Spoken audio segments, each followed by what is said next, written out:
In 2013, a routine school bus ride turned into a terrifying hostage crisis. A gunman boarded a school bus, fatally shot the driver, abducted a 5-year-old boy, and kept him captive inside an underground bunker for 7 days. The FBI later described the incident as one of the most dangerous hostage situations they had ever faced.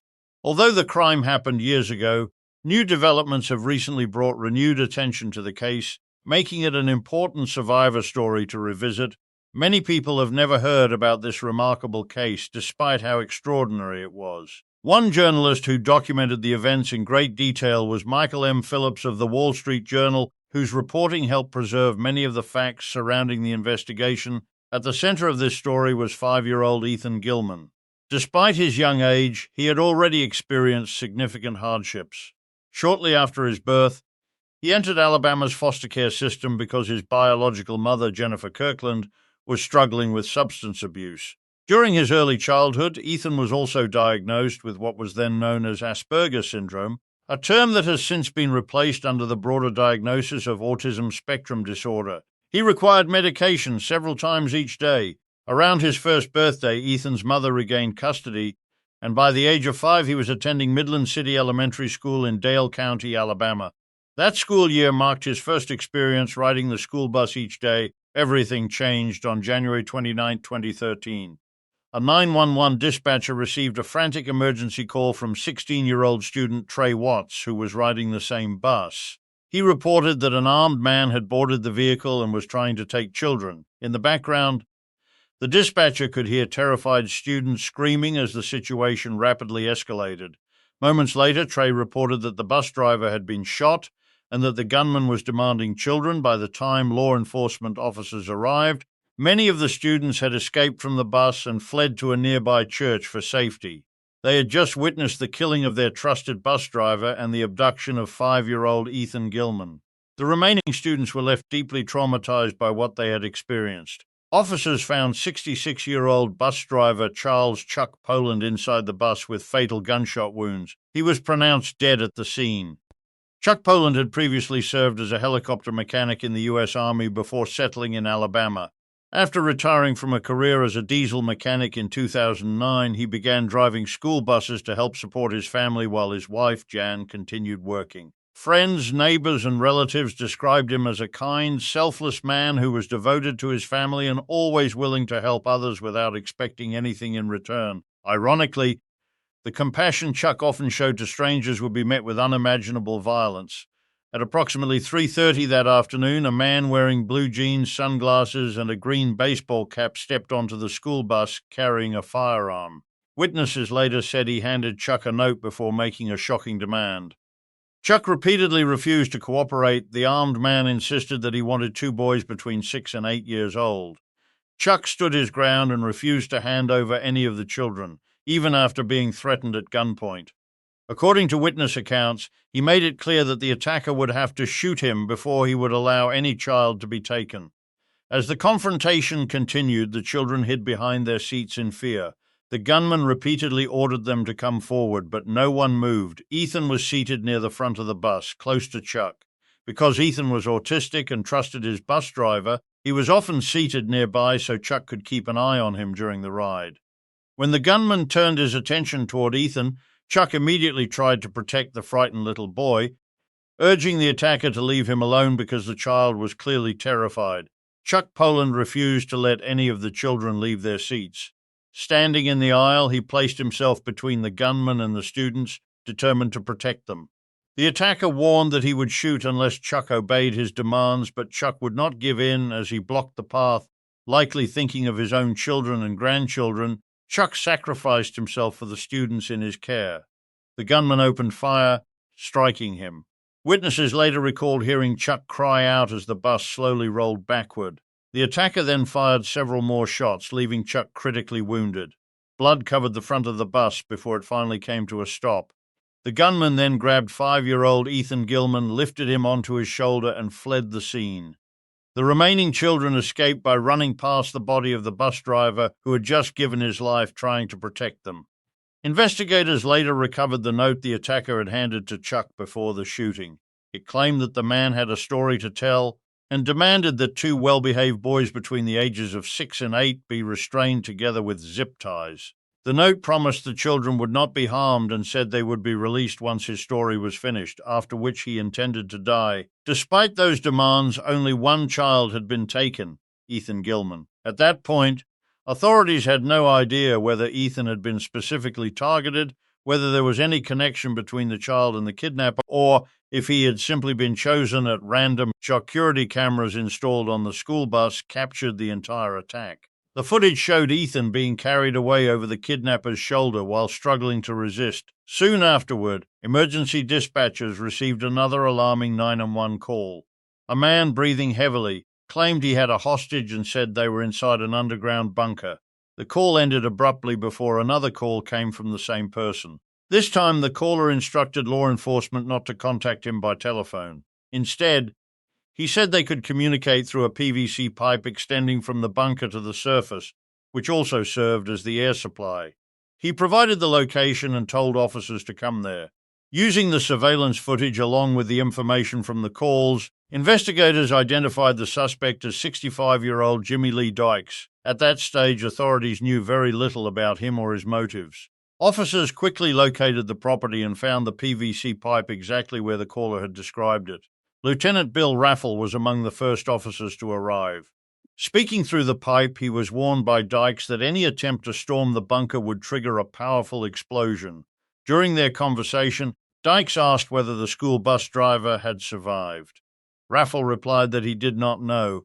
Dykes then insisted the shooting could have been avoided if the driver had simply followed his instructions. Recognizing the seriousness of the situation, local authorities requested assistance from the FBI. Once federal hostage negotiators arrived, they assumed responsibility for communicating with Dykes, while tactical teams evaluated possible rescue options. Behavioral assessments suggested that Dykes was willing to die for his beliefs and had already demonstrated a readiness to use deadly violence. Investigators also concluded that he blamed Chuck Poland for the shooting instead of accepting responsibility for his own actions. The FBI's Critical Incident Response Group began preparing for a possible rescue while negotiators continued trying to keep communication open. Before long, officials realized Dykes showed no indication that he intended to release Ethan voluntarily. By approximately 9 p.m., he announced that he was finished talking for the evening. As investigators dug deeper into Dykes' background, they discovered he was a military veteran who had grown up in Alabama. He had served in the U.S. Navy from 1964 to 1969, earned both a Vietnam Service Medal and a Good Conduct Medal, received aviation maintenance training, and spent part of his service stationed in Japan. After leaving the Navy, he moved to Florida, where he worked as a land surveyor and later as a long-haul truck driver. Public records also revealed prior legal troubles, including a 1995 arrest involving a firearm that was later dismissed, as well as a later arrest for marijuana possession. Dykes had at least one daughter, although reports differ on the exact size of his family. By the time of the kidnapping, however, he was living largely in isolation and had little contact with relatives. He had relocated to Midland City, Alabama, around 2011 and purchased a trailer originally supplied by FEMA following Hurricane Katrina. On the property sat both the trailer and a shipping container that he reportedly used for storage. Nearby, hidden beneath the ground, was the bunker where Ethan was being held. Neighbors described Dykes as highly territorial and often hostile. One widely reported incident involved him killing a neighbor's dog after it wandered onto his property. He was known for aggressively confronting trespassers, monitoring his land at night with a shotgun and flashlight, and even constructing a speed bump on the road to slow passing vehicles. Just one day before the school bus attack, Dykes had been scheduled to appear in court over allegations that he had threatened neighbors by firing a gun. One neighbor, Dr. Greg Creel, told investigators that he had known Dykes personally and had watched him build the underground shelter over the course of about a year. According to Creel, Dykes claimed the bunker was designed as protection from hurricanes after his experiences living in Florida. Believing that explanation, Creel had even supplied some of the construction materials.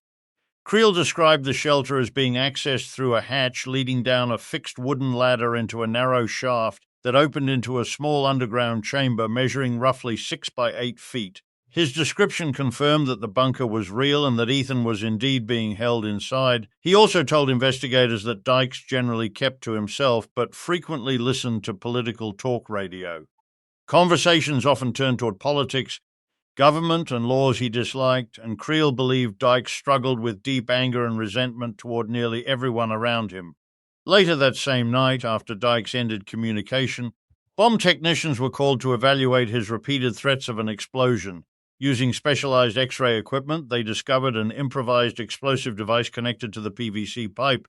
A triggering cord ran through the pipe itself, and investigators soon realized that this was not the only explosive hazard surrounding the bunker. When investigators examined the property, they noticed numerous PVC pipes protruding from the ground. At first glance, they feared each one could conceal an explosive device. Believing the area might be heavily booby-trapped, officers pulled back to a safer distance to maintain contact with the suspect. They installed a speaker and microphone beside the ventilation pipe leading into the underground bunker. Nearby residents were evacuated as a precaution, and the FBI's hostage rescue team was placed on standby. Despite knowing where Ethan and the kidnapper were located, investigators still faced enormous challenges. Jimmy Lee Dykes had not explained his motives or made any clear demands. The underground structure was undocumented, leaving rescue teams without blueprints, entry plans, or even a clear understanding of its layout. If a rescue became necessary, they would be entering almost completely blind. As the investigation continued, detectives uncovered an unexpected connection between Dykes and bus driver Charles Chuck Poland. Before the attack, Dykes had cleared overgrown vegetation near his property where school buses regularly turned around. The improvement made the route easier and safer for drivers. The day before the kidnapping, Chuck stopped during his route and thanked Dykes for clearing the area. During their brief conversation, Dykes asked whether Chuck liked vegetables, specifically broccoli and carrots. Chuck replied that he liked broccoli, and Dykes responded by saying he would bring him some the following day. Students who overheard the exchange later remembered Chuck explaining that Dykes had cleaned up the turnaround area during the Christmas break, and everyone appreciated the effort. Chuck's wife, Jan, later recalled her husband mentioning that Dykes seemed like someone who simply needed a friend. The following morning, before beginning his bus route, Chuck decided to perform a small act of kindness. He stopped at Dykes' property and left a dozen fresh eggs, a jar of homemade grape jelly, and a handwritten note introducing himself and providing his phone number after missing him in person. Later that afternoon, as Chuck drove his usual route, Dykes approached the bus carrying the promised bag of broccoli. Trusting the man he had recently befriended, Chuck opened the bus door. Moments later, that same man murdered him. He then fled with 5-year-old Ethan Gilman, taking the child into the underground bunker it spent roughly a year constructing. Even then, investigators still had no clear understanding of why the crime had been committed. Some observers later suggested that Dykes may have drawn inspiration from the 1976 Chowchilla school bus kidnapping, one of the most notorious child abduction cases in American history. In that incident, 3 armed men hijacked a school bus carrying 26 children and their driver before imprisoning them inside a buried moving truck and demanding a multi-million-dollar ransom. The victims eventually escaped and the kidnappers were arrested. Although both crimes involved school buses and underground confinement, there was one major difference. Unlike the Chowchilla case, Dykes never demanded money or issued a ransom request. By the second day of Ethan's captivity, negotiators persuaded Dykes to allow authorities to send supplies into the bunker. These included Ethan's prescribed medication, coloring books, crayons, toys, and other items intended to keep the young boy comfortable. Because Ethan required medication several times each day, maintaining his treatment was a critical concern. The deliveries also served another purpose. Each opportunity to send items into the bunker allowed investigators information about its construction. When the hatch was partially opened, agents observed steel cables securing the entrance. They also supplied Dykes with a telephone, explaining that poor weather made it difficult for officers to remain outside the ventilation pipe around the clock. A direct phone line would make communication easier. Publicly, officials released very little information, emphasizing only that negotiations were continuing and that there was no evidence Ethan had been physically harmed. Meanwhile, investigators secretly lowered a miniature camera through the ventilation pipe. For the first time, They were able to see inside the bunker. The hidden footage revealed a cramped underground room containing a small television, a three-tier bunk bed, a curtained-off toilet area, and enough food and water to sustain those inside. Ethan could be seen playing quietly with the toys he had received. Negotiators continued speaking with Dykes, but conversations frequently shifted into lengthy complaints about the government and other personal grievances. Once he became angry, it was nearly impossible to redirect the discussion. Additional neighbors also came forward, describing previous incidents that had raised concerns about Dykes' behavior. One family recalled that he had killed one of their dogs. Watching television coverage from inside the bunker, Dykes reportedly complained about how he was being portrayed and even remarked that he should have killed the family's other dog as well. Those comments increased fears that his growing frustration could eventually place Ethan in greater danger. To reduce that risk, FBI officials adjusted their media strategy. They publicly praised Dykes for caring for the child, hoping to reinforce the idea that Ethan's safety depended on his continued cooperation. On the third day, that strategy appeared to encourage further communication. During negotiations, Dykes finally outlined a proposal. He said he would release Ethan only if a female television reporter entered the bunker so he could publicly deliver his personal manifesto. According to his plan, once he finished speaking, he intended to hold the reporter's hand, place a plastic bag over his head, fill it with helium, and end his own life during the broadcast. Rather than sending an actual journalist, investigators arranged for a female FBI agent to pose as a reporter during a phone conversation. She calmly spoke with Dykes, who admitted that recent events had been difficult for him and claimed it would take approximately 3 days to tell his entire story. For a short time, the conversation remained peaceful. However, only a few hours later, Dykes called back furious after realizing he had not been speaking with a real reporter. Investigators never confirmed exactly how he discovered the deception, although they suspected television coverage had provided him with additional information. As a result, authorities asked news organizations to limit the release of operational details. Behavioral profilers studying the case concluded that Dykes fit the pattern of someone who obsessively collected perceived injustices over many years. In their assessment, he viewed violence as a justified response to those grievances, making him a serious threat to Ethan's life. Meanwhile, bomb technicians completed a thorough examination of the remaining PVC pipes scattered across the property. Fortunately, most were harmless and appeared to serve as supports for plants rather than explosive devices. Even so, investigators found receipts suggesting Dykes had purchased enough materials to build another bomb, raising concerns that an additional explosive might already be inside the bunker. The entrance itself presented another major obstacle. Dykes reportedly described it as a funnel of death. A narrow shaft extended roughly 12 feet underground with an angled ladder, making any rapid entry both dangerous and tactically difficult. On the fourth day, the FBI enlisted Navy engineers to construct a full-scale replica of the bunker above ground. This allowed members of the hostage rescue team to rehearse different rescue scenarios and develop specialized equipment for entering safely. Engineers also designed a crossbar system that would allow rescuers to lower themselves into the bunker without relying entirely on the steep ladder, reducing the risk of injury during an assault. Time was becoming increasingly critical. Surveillance indicated that Dykes had begun handling his weapons more frequently and was also interacting with what investigators believed to be explosive devices. He repeatedly rehearsed speeches while Ethan quietly played nearby. The little boy occasionally requested simple comforts, including Cheez-It crackers and red Hot Wheels toy cars, which negotiators arranged to deliver. Although Ethan still showed no visible signs of physical abuse, authorities knew the situation could change without warning. By the fifth day, investigators contacted Dykes' oldest daughter, Cindy Dykes, who lived in Florida. Agents transported her to Alabama and arranged accommodations nearby in case her assistance became necessary during negotiations. Now 36 years old with children of her own, Cindy explained that she had not spoken to her father since she was around 10 years old. She described him as unpredictable, heavily interested in firearms, prone to drinking, and often displaying racist views. She also shared details about her parents' relationship, explaining that her mother had worked as both a waitress and an exotic dancer when she met Jimmy Dykes following his military service. As negotiations entered their fifth day, investigators also spoke with Jimmy Lee Dykes' oldest daughter, Cindy.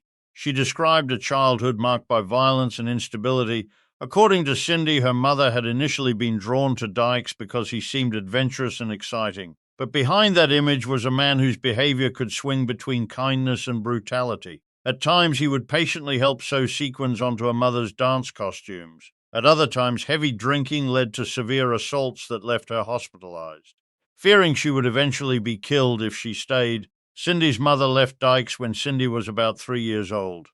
She later said she often wished she could somehow remove whatever darkness existed inside him and give him a chance at a different life. Meanwhile, FBI explosive specialists recreated devices similar to those suggested by receipts recovered from Dykes' property. Their testing indicated that triggering the explosives would not be simple, but if one detonated successfully inside the confined bunker, the consequences could be catastrophic for everyone involved. Later that afternoon, Dykes accepted another delivery of Ethan's medication. Because he had to partially open the bunker entrance each time supplies were passed inside, tactical teams briefly considered using that moment to end the standoff. Dykes even mentioned that the hatch had been damaged during a storm and suggested it might need repairs. However, the opportunity disappeared almost immediately. As soon as Dykes noticed the barrel of a SWAT officer's rifle nearby, he slammed the hatch shut and became furious. During the tense exchange that followed, he claimed he had instructed Ethan to trigger an explosive if anything happened to him. Negotiators quickly assured Dykes that the visible rifle had been an accident and that the officer had been removed from the area. Dykes remained angry, insisting that any rescue attempt would only make law enforcement responsible for the child's death. Agents were also becoming increasingly concerned about Ethan's emotional state. Despite being held captive, the 5-year-old had started forming an attachment to his captor. Specialists understood this reaction could occur in young children, particularly one like Ethan, who had previously experienced foster care and multiple caregivers. To a frightened child, someone consistently providing food, shelter, and attention could begin to feel familiar, even under horrifying circumstances.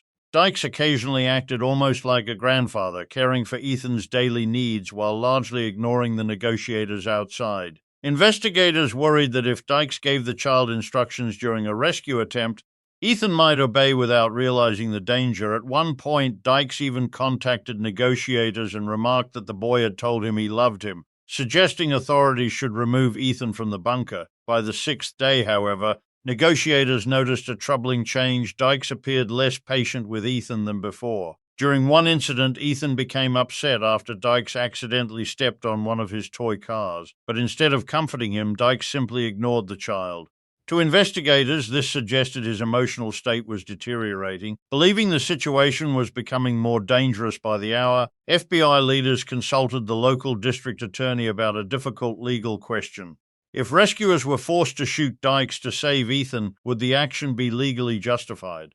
The district attorney responded that based on the circumstances, deadly force would be justified if necessary. When asked what should happen if delaying action placed Ethan's life at even greater risk, the answer was clear. They had reached a point where they had to try. Meanwhile, hidden surveillance cameras inside the bunker showed Dykes becoming increasingly agitated. He was frequently handling weapons and spending time working around what investigators believed were explosive devices. Throughout the day, he ranted about the government, law enforcement, and what he viewed as widespread corruption. He repeatedly claimed that revealing his personal story would trigger nationwide unrest and insisted that people would rise against the government once they heard his message. He also announced a deadline. According to Dykes, everything would end at approximately 5:30 p.m. the following day. He told negotiators that he intended to die inside the bunker, leaving investigators deeply concerned that Ethan might not survive with him. On February 4, 2013, after 7 days of negotiations, representatives from every agency involved gathered to make a final decision. By the end of the meeting, officials concluded that peaceful negotiations were no longer likely to save the child. The order was given for the FBI hostage rescue team to begin a tactical assault. The plan depended on precise timing. Explosive charges would force open the hatch, but rescuers needed Ethan to be safely away from the entrance while Dykes remained close enough to be intercepted. To create that opportunity, negotiators arranged a video call between Dykes and his daughter, Cindy. She agreed to speak with her father, hoping to persuade him to surrender peacefully. Investigators rehearsed the conversation beforehand. and Cindy gathered family photographs, including childhood pictures of herself with Dykes and newer photos of her own children. To encourage an emotional connection, she planned to tell him that she loved him and that she would visit him if he surrendered. Investigators instructed her not to mention that her mother had died only a month earlier, fearing that such news could make the situation even more unpredictable. At approximately 3 p.m., agents placed a laptop near the bunker entrance and moved away as instructed. Dykes emerged from the hatch, reportedly wanting to change his shirt and comb his hair before appearing on camera. He picked up the computer and began carrying it back toward the bunker. That was the moment the rescue operation began. Explosive charges blasted open the entrance as members of the hostage rescue team rushed into position. Using specialized equipment developed during days of rehearsal, rescuers began descending into the narrow shaft. HID cameras showed Dykes immediately grabbing a firearm and firing blindly toward the agents entering the bunker. Remarkably, no one was struck. Investigators had already disabled one explosive device they believed posed the greatest threat, but another blast erupted nearby, filling the confined area with smoke, dust, and flying debris. The first rescuer to emerge from the shaft did not have Ethan with him, leaving everyone outside uncertain whether the child had survived. An attack dog was then lowered into the entrance, but it quickly became clear that an unexpected barrier blocked the route. Investigators discovered a web of heavy cables stretched between the ladder and the shaft wall, an obstacle that had not been visible on earlier camera footage. Agents climbed back down carrying bolt cutters, removed the obstruction, and deployed flash diversion devices to disorient Dykes without causing lethal injury. Several tense minutes passed before rescuers finally reached Ethan. One agent, unable to see through the dense smoke after accidentally losing his sidearm, reached forward in darkness hoping to locate the suspect. Instead, his hand touched a small child's head. Realizing he had found Ethan, the agent immediately pulled him close, shielded him with his own body, and repeatedly assured him that he was safe. Additional rescuers entered moments later, located Dykes, and subdued him after a violent struggle. Multiple shots were fired during the confrontation, and Dykes died inside the bunker from his injuries. Once the area was secure, Ethan was lifted out of the underground chamber alive. According to reports, one of the first questions the little boy asked rescuers was about the man who had held him captive. He was gently told that he would not be seeing him again. Authorities later announced that Ethan appeared physically unharmed and was taken to a nearby hospital for evaluation. Officials credited the successful rescue to the combined efforts of local, state, and federal law enforcement agencies working together throughout the week-long crisis. Medical examinations found Ethan to be in good condition. Those who visited him afterward said he was smiling, laughing, and playing with one of his favorite dinosaur toys. Although the operation ended successfully for Ethan, many involved reflected on the enormous cost of the tragedy. Charles Chuck Poland's family honored his extraordinary courage, recognizing that his refusal to surrender the children almost certainly saved many lives. His actions remained a lasting example of selfless bravery in the face of overwhelming danger. In the days that followed, counselors worked with the children who had witnessed the attack. Many remained deeply traumatized after seeing their trusted bus driver murdered and a classmate abducted before their eyes, highlighting the lasting emotional impact the incident had on everyone involved. In the aftermath of the rescue, counselors and community leaders worked with the children who had witnessed the attack. Many of them remained in shock and struggled to describe what they had experienced. Their ages varied widely because the bus served students from elementary, middle, and high school, meaning children and teenagers alike had been exposed to the traumatic events. Those offering support said that in the first hours after the tragedy, there were few words that could truly help. Instead, they focused on comforting the students, reassuring them that they were safe, and helping them begin processing an experience no child should ever have to endure. Not long after returning home, Ethan celebrated his 6th birthday. To brighten the occasion, law enforcement officers surprised him with a cart filled with toys. Meanwhile, the community gathered to honor Charles Chuck Poland, whose actions had prevented an even greater tragedy. During his memorial service, friends and family remembered him as a man whose life was devoted to caring for others.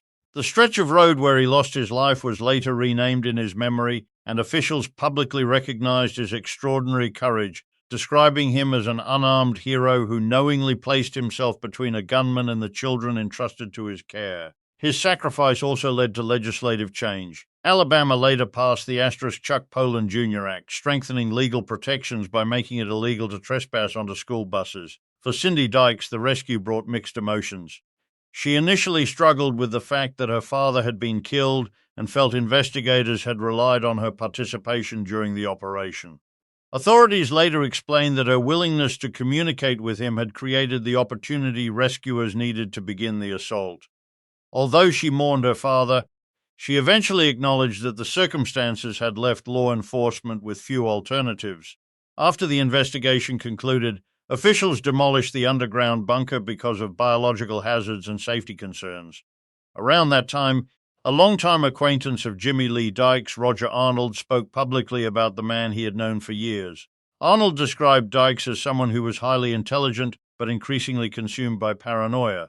According to him, Dykes distrusted nearly everything connected to the government. He believed electronic devices could be used to monitor him, and even held bizarre beliefs involving government control over racing dogs. Arnold said Dykes routinely carried a handgun and appeared to become more isolated and fearful over time. He also recalled that Dykes' family had distanced themselves from him years earlier, and said he never realized the underground bunker was being built for anything beyond a private shelter. Arnold remembered Dykes living in a van for a period of time and later being removed from property where authorities reportedly recovered marijuana plants and a firearm. Ethan's biological mother, Jennifer Kirkland, later spoke publicly about the ordeal. She recalled her son telling her that soldiers had come into the bunker and stopped the bad man. Despite everything that had happened, Jennifer said she had prayed for a peaceful resolution and hoped no one would be hurt. Although her greatest wish had always been to bring Ethan home safely, returning to everyday life proved difficult.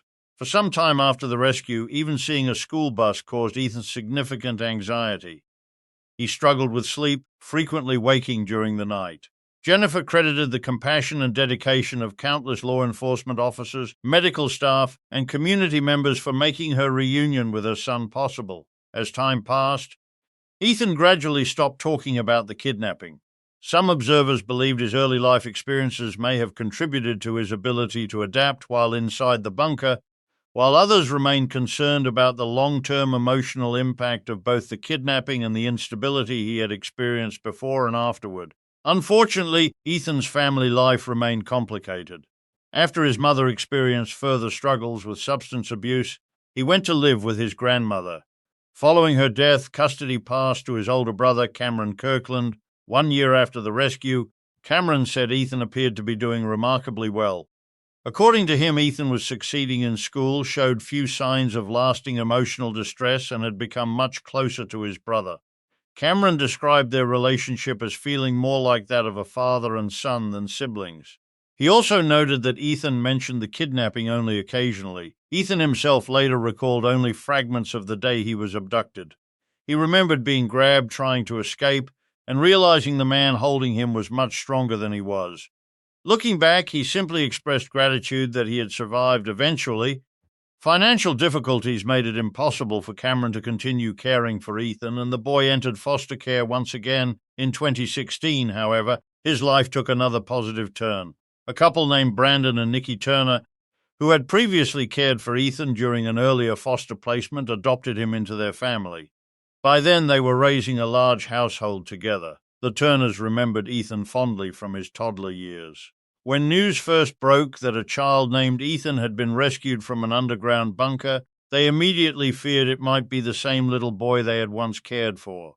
Their oldest son had even kept a photograph of Ethan in his wallet after he left their home because the family had become so attached to him. When they later learned Ethan had returned to foster care, Nikki said she already felt he belonged with them. They welcomed him back into their home, and this time he stayed permanently. By 2019, Ethan was thriving with his adoptive family. Investigators involved in the rescue occasionally visited to check on him. Although he had little memory of many of the people who had helped save his life years earlier, in 2022, community leaders again honored Chuck Poland's sacrifice, encouraging people never to overlook the dedication shown every day by bus drivers, teachers, and law enforcement officers who work to protect children. The most recent public update came in 2026. 13 years after surviving the bunker ordeal, Ethan Turner graduated from high school. He has spoken openly about wanting people to know him for who he is today, rather than only as the child involved in a famous crime. He has emphasized that his experience should not make children afraid of riding school buses. Instead, he hopes his story demonstrates that recovery is possible. Over the years, Ethan found comfort in practical, hands-on activities including painting, woodworking, welding, and spending time outdoors. His interest in skilled trades grew while participating in agricultural education programs, where he developed a passion for welding. After graduation, he planned to continue that path by studying welding at college. When asked what advice he would offer others facing difficult circumstances, Ethan's message was simple: keep moving forward, take life one step at a time, and never give up. Those who have known him throughout his recovery describe him as living proof that trauma does not have to define a person's future. His elementary school principal praised the resilience he displayed after returning to school, calling him one of the strongest young survivors he had ever seen. Nikki Turner often reminds her children that painful experiences can shape a life without determining its outcome. Chuck Poland's family has also continued to honor his memory. His son, Aaron, has said that once children stepped onto his father's school bus, Chuck treated them as if they were his own. Protecting them was simply part of who he was, and that commitment ultimately cost him his life. Today, the story is remembered not only for the horror of the kidnapping, but also for extraordinary courage. From a bus driver who refused to surrender the children in his care, to the investigators who spent 7 days working to bring Ethan home safely, and to Ethan himself, whose resilience allowed him to build a hopeful future after surviving an unimaginable ordeal. If this story touched you, remember that your voice matters and your experiences deserve to be heard. Never be afraid to speak up. You may inspire or help someone who needs it more than you realize. Thank you so much for spending your time with me today. I truly appreciate your support, and I hope to see you again in the next story. Until then, stay safe, take care of yourself, and never lose hope. Goodbye for now.